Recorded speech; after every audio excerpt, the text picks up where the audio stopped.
We're dealing with a silver price down almost 20% from its recent highs, a gold price down $150 per ounce, but we have nothing to worry about. The prices of precious metals, they react very strongly to the Federal Reserve and our old friend Jerome Powell. Well, guess what, guys? I'm going to prove to you right now that everybody that believes him is a sucker. That what he says is basically a lot of BS, and we don't have anything to worry about. Yes, there will be bumps in the road for the price of silver and gold as we go through the coming months, quarters, and years, but the long-term trend, I believe, will be up, up, up. And when everybody else starts to figure out that Jerome is kind of like the Wizard of Oz, the man behind the curtain, that when revealed doesn't really have anything, that's when the price of silver and the price of gold begin to fulfill their ultimate potential. We've got 5 lies to cover, and they're going to prove why silver and gold are on a road to riches. Number 1, remember, inflation. First, it was not a problem. Then it was temporary. Then it was transitory. Then it became a big problem. And then that's all they talk about is fighting inflation. And I'm going to throw out there that I believe the Fed doesn't really want to fight inflation. They want us to think they want to fight inflation. They're looking out. Hasn't the Fed always looked out for the middle Americans? Look what a great job they've done decimating middle America over the last 15 years. But now they've suddenly found honesty and they're really trying to take care of us by fighting inflation. Wrong. Mathematically, the only way the United States has any chance of survival is through inflation, inflating its way out of the massive $32 trillion debt hole that our fearless politicians have dug us into in Washington. Even Jerome Powell recently said at a press conference, when asked, he said that the current state of the U.S. financial system is unsustainable. Let's move on to lie number 2, but first I want to tell you the truth, and that is it's a big deal that you, yes you, there's one you watching right now, it's a big deal you've joined me.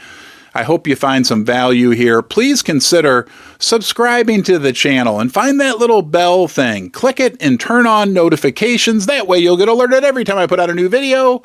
And if you give this a thumbs up, it really helps. Thank you. Lie number 2, right? Just 2 years ago, 2.5 years ago. This is one of my favorite sheets of paper.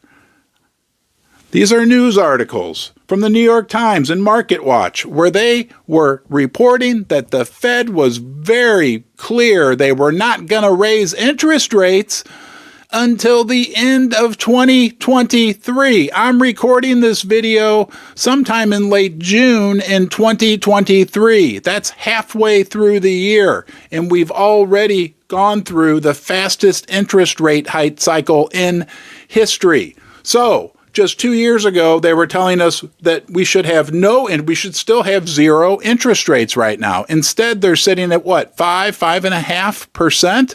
So we're going to believe the Fed now when they talk about what they're going to do 6 months from now? It doesn't make sense.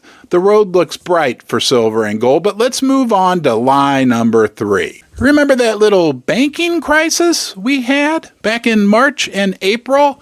This is a hunky-dory of a fib. That week, on Wednesday, Jerome Powell was in Congress testifying about the state of the economy. Everything was hunky-dory. That was on Wednesday. 2 days later, on Friday, is when the proverbial poop hit the fan with the banking crisis.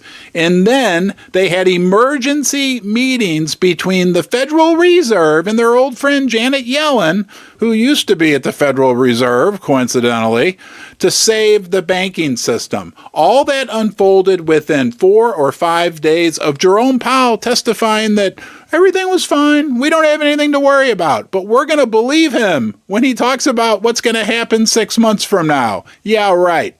Silver and gold are still shining bright.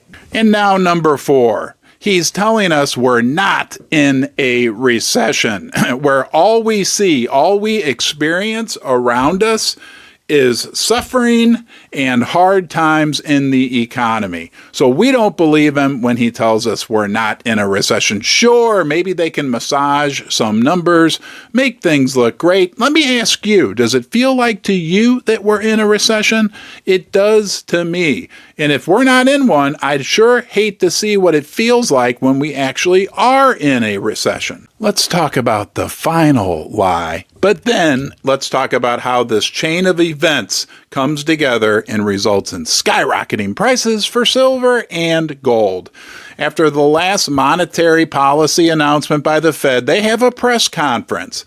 Someone from the Wall Street Journal explicitly asked our friend Jerome Powell, would the Fed come in and save the day if the U.S. Treasury couldn't sell its treasuries, couldn't finance the crazy, stupid debt and deficits that our country, our financial situation is resulted in now? And Jerome said, absolutely not. Under no circumstance would we directly monetize the debt of the United States. What a joke. Guys, they've done that before many times in the past, and a very astute analyst pointed this out. Just because the Fed says they're not going to directly print money and buy treasuries from the Treasury from their friend Janet, all they have to do is print money, give it to the big banks, and the big banks are the ones who will buy the treasuries from the United States government. We're in a situation where all of this leads to the same thing. The only option that's viable is to create more money, to keep the mirage, the monetary mirage, going. And we know in the end what that results in is much, much higher prices for silver and gold. Look, most people are still buying the story, buying the confidence, the con game that's going on.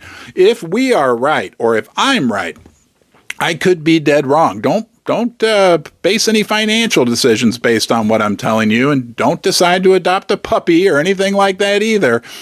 But if I am right, and if other people who think the same way and see the same thing are right, we're going to see much, much higher prices, not just for silver and gold, but for all real assets, things like land, oil, other things as well. It's going to be a bumpy ride. I'll be here for you through it all. Go watch a live stream, but thanks for joining me today.